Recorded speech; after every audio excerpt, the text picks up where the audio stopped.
निशिकांत दुबे की मुश्किलें बढ़ेंगी। सुप्रीम कोर्ट से निशिकांत दुबे को सजा मिलेगी। बीजेपी सांसद की कौन सी टिप्पणी भारी पड़ गई? क्या एससी की अवमानना पर हो सकती है कार्रवाई? सीजेआई पर टिप्पणी करने पर सजा का क्या है प्रावधान? जी, सवाल तो यही उठ रहा है कि क्या निशिकांत दुबे का कहा इतना गलत है कि उन्हें सर्वोच्च अदालत से सजा मिलेगी? पूर्व सीईसी और वक्फ संशोधन कानून को लेकर सीजेआई संजीव खन्ना की गई टिप्पणी पर निशिकांत दुबे की तरफ से दी गई प्रतिक्रिया पर उनके खिलाफ सख्त कार्रवाई होगी, क्योंकि जिस हिसाब से निशिकांत दुबे की टिप्पणी पर माहौल बनाया जा रहा है, उससे तो यही लग रहा है कि उन्हें अपनी एक गलती काफी भारी पड़ने वाली है। अब सीधा सर्वोच्च अदालत से ही उन्हें सजा मिलने वाली है, जबकि ऐसा होगा नहीं, या सरल शब्दों में कहें तो ऐसा होता नहीं है, क्योंकि सुप्रीम कोर्ट भारत के मुख्य न्यायाधीश या अन्य जजों पर टिप्पणी करना अपराध के दायरे में नहीं आता। जी, संतुलित, तथ्यपरक और सम्मानजनक आलोचना अपराध की श्रेणी में नहीं आती है। और संजीव खन्ना पर निशिकांत दुबे ने क्या कहा है? निशिकांत दुबे ने कहा है कि देश में युद्ध भड़काने के लिए सुप्रीम कोर्ट जिम्मेदार है। दुबे ने यह भी कहा, देश में जितने गृह युद्ध हो रहे हैं उसके लिए chief justice of India Sanjeev Khanna जिम्मेदार है। अब निशिकांत दुबे के इस बयान को लेकर उनके खिलाफ आपराधिक अवमानना का मुकदमा चलाने की मांग की जा रही है, लेकिन क्या कहता है कानून?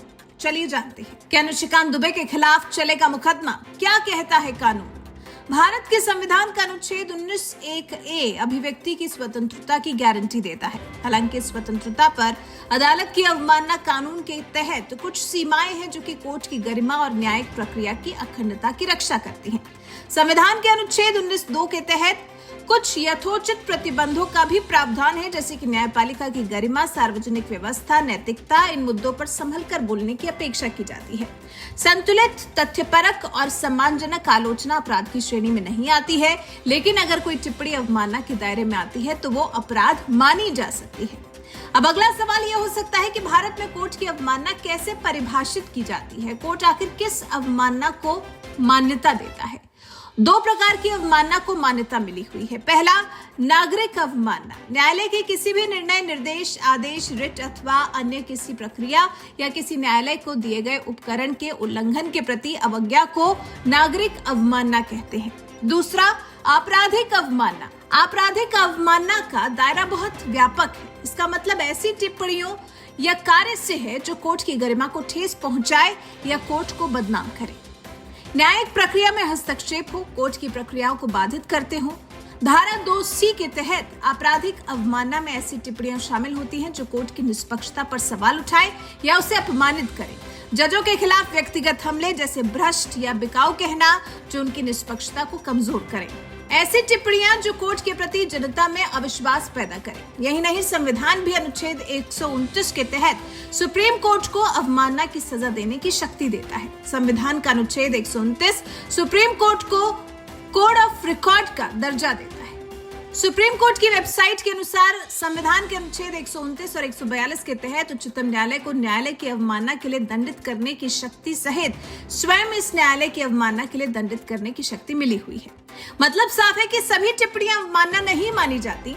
कोर्ट के फैसलों की तर्कसंगत और सम्मानजनक आलोचना को अभिव्यक्ति की स्वतंत्रता के तहत संरक्षित किया जाता है, लेकिन अगर कोई टिप्पणी कोर्ट की गरिमा को ठेस पहुंचाने वाली होती है या जज की निष्पक्षता पर निजी हमला होती है या न्यायिक प्रक्रिया को कमजोर करने वाली होती है तो यह आपराधिक हो सकती है।